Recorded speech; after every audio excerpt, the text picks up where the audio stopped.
ইসলামকে পাশ কাটিয়ে আমরা এককভাবে জেনারেল শিক্ষাকে শুধুমাত্র বিশেষ গুরুত্ব দিয়ে ইসলামের শিক্ষাকে খুব সীমিত পরিসরের মধ্যে সীমাবদ্ধ রেখে আমরা এগিয়েছি। তাতে দেশ কতটা এগিয়েছে? বরং দেশের সংখ্যাগরিষ্ঠ মানুষের যে চিন্তা চেতনা আদর্শ সেগুলো যদি তাদেরকে শেখার সুযোগ করে দেওয়া হয়, সেগুলোকে যদি দূর করা না হয়, সাধারণ মানুষের বিপুল অংশের আস্থা অর্জন করা সম্ভব এবং দেশকে আরো বেশি এগিয়ে নেওয়া সম্ভব।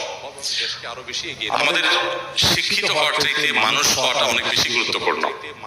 আর ভালো মানুষ হওয়ার জন্য ধর্মীয় যে শিক্ষা রয়েছে, আদর্শ রয়েছে, এটার কোনো বিকল্প পথ আমাদের সামনে খোলা নাই। সেজন্য সময়ের অপরিহার্য প্রয়োজন এবং দেশের বেশিরভাগ মানুষই আমরা জানি, প্রত্যেকটা মানুষ যতজন মুসলমান দেশে আছে প্রত্যেকটা মানুষই প্রায় হাতে গোনা কিছু মানুষ হয়তো বাদ পড়বে, নিজের সন্তানকে ধর্মীয় শিক্ষা দেওয়ার জন্য তাকে নিজস্ব অ্যারেঞ্জমেন্ট করতে হয়।